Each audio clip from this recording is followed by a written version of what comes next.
What if Peter Parker didn't become Spider-Man until he was older with a family? Would he be friends with the same people? What would his family look like? Who would he be married to? Imagine a comic series where this is the reality of Peter Parker's life. Let's dive into this Ultimate Spider-Man series with a fresh take on how Spider-Man starts his hero journey.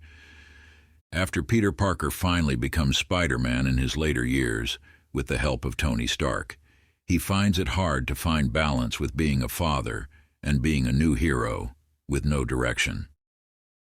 After being caught in costume by his daughter May, she helps him redesign the suit that Tony had given him, helping him find his classic red and blue design. In this universe, Uncle Ben never dies.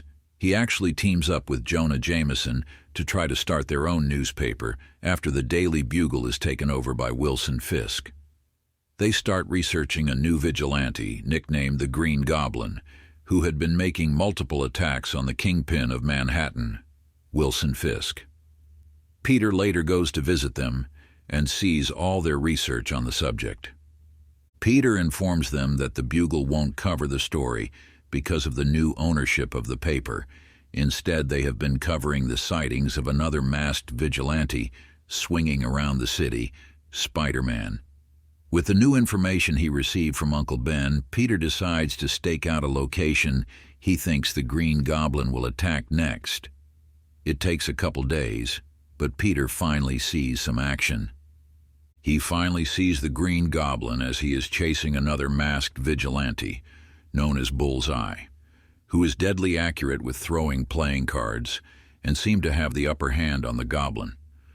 The Green Goblin accuses him of working for Fisk. However, Bullseye quickly corrects the Goblin that he doesn't work for Wilson Fisk. He works for the real powers of the world, the real masters. Spider-Man finally steps in and stops Bullseye from throwing more cards with his web, but Bullseye quickly spins around and throws 3 cards at Peter, seeming to miss. However, he used the cards to take out the crane behind him, sending it crashing over Spider-Man. While distracted, Bullseye gets shot in the back by Green Goblin's gauntlet fire. Bullseye quickly spins around and throws a handful of cards at Green Goblin and nails his suit, causing it to spark and malfunction. Bullseye moves in to finish off Green Goblin as Goblin says, "It's a shame. A predator like you not recognizing a trap even though you walked right into it." Bullseye, now alarmed, turns around quickly, only to be punched in the face and knocked to the ground by Spider-Man, knocking Bullseye unconscious. Spider-Man asks Green Goblin what to do next as he is still new to the hero game, and Goblin proceeds to tie up Bullseye. Then he hooks him to his hover glider and sends it off.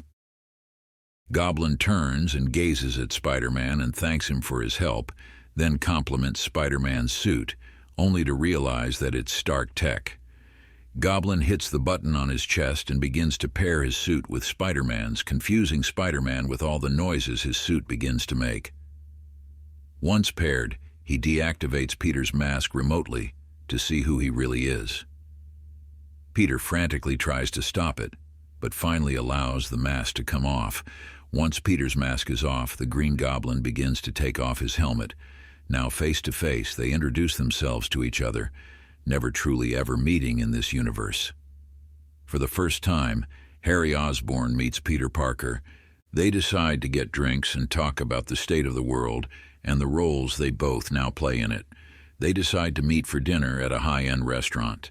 They both decide it appropriate to bring their wives with as well. As Peter stands at the bar with Mary Jane waiting for Harry's arrival, he seems quite nervous, as Mary Jane still does not know that Peter is Spider-Man. Harry finally arrives a little late, and they exchange hellos and small talk as they wait for Harry's wife to show up. When she finally arrives, he introduces her. "Peter, MJ, this is my wife Gwen Stacy."